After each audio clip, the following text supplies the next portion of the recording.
Coucou, bienvenue sur AmiClick. Le palladium, un métal précieux, a plusieurs utilisations industrielles importantes. Pour commencer, la principale utilisation du palladium, c'est dans les catalyseurs automobiles. Pour les pots catalytiques des voitures pour réduire les émissions polluantes.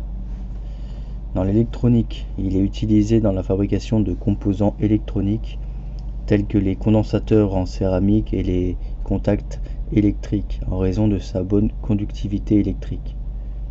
En dentisterie, le palladium est employé dans les alliages dentaires pour les couronnes et les bridges grâce à sa résistance et à la corrosion et à sa biocompatibilité. En bijouterie, même si c'est beaucoup moins industriel, il est quand même utilisé pour créer des alliages avec l'or pour produire de l'or blanc, ainsi que la fabrication de bijoux purs en palladium, sachant que le palladium est plus cher que l'or actuellement, mais aussi beaucoup plus rare, on y reviendra. L'hydrogénation et purification de l'hydrogène. Le palladium est utilisé comme catalyseur dans les réactions d'hydrogénation dans l'industrie chimique et pour la purification de l'hydrogène grâce à sa capacité à absorber l'hydrogène. Ça peut très bien revenir à la mode, ça. Enfin revenir en force avec l'hydrogène. Pour le stockage de l'hydrogène aussi également, sa capacité à absorber l'hydrogène est également exploitée dans les technologies de stockage de l'hydrogène. Production de produits chimiques. Le palladium est utilisé comme catalyseur dans la fabrication de divers produits chimiques, notamment dans la synthèse organique. Dans la photographie, même si c'est beaucoup moins intéressant, il est parfois utilisé dans le processus de développement photographique pour les tirages de haute qualité. Donc ce qui fait l'intérêt industriel du palladium, c'est surtout sa résistance à la corrosion, sa bonne conductivité et sa capacité à catalyser des réactions chimiques. Ce qui est très important. Le palladium est un métal donc précieux et relativement rare, même parmi les éléments du groupe du platine dans le tableau périodique le plus rare. Sa rareté est due à sa concentration limitée dans la croûte et à la complexité de son extraction.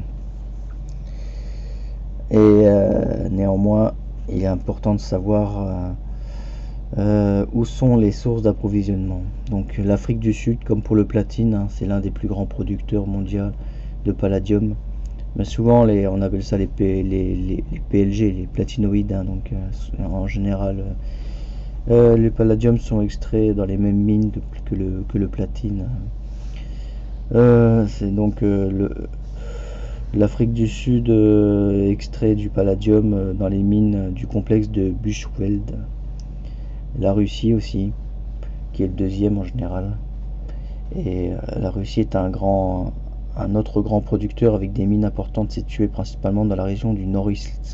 Ce qui est important de noter, c'est que sur les deux principaux producteurs, donc c'est quasiment 90%, donc ils font partie des BRICS, les deux là. Et même si la Russie, on peut la considérer comme un état stable, elle peut très bien bloquer ses approvisionnements pour l'Occident par exemple. Et l'Afrique du Sud suivrait également dans la même perspective. Et en plus, l'Afrique du Sud a des problèmes au niveau de son système énergétique, principalement. Donc il y a des risques de non-fonction. Enfin, les mines ne peuvent pas fonctionner vraiment en plein régime. Et en plus, il y a des risques politiques, sachant que l'Afrique du Sud est le pays le plus dangereux au monde en termes d'insécurité.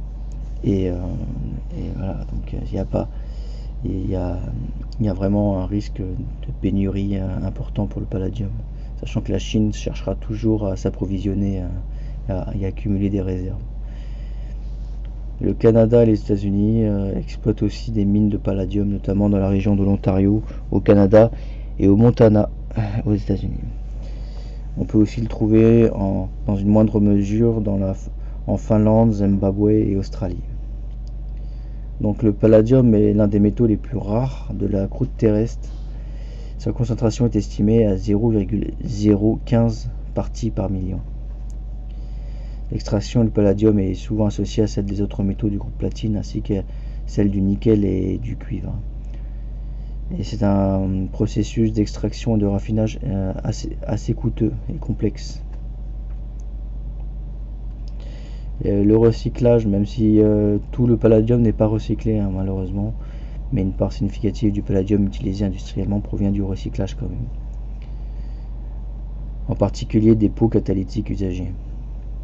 En raison de sa rareté et de son coût élevé, des efforts sont en cours pour trouver des substituts et améliorer les techniques d'extraction et de recyclage.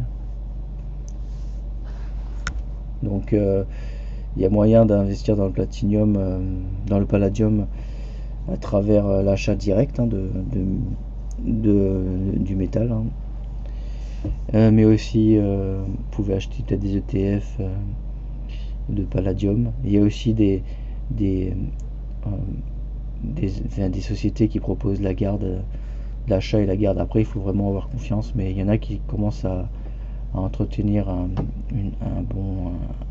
bon niveau de confiance. Puis il y a les mines de palladium, donc, qui sont intéressants, comme le PLG par exemple. Et la même que pour le platine, Sylvania, il me semble que ça a regardé aussi. Mais il y en a d'autres aussi, Impala, etc.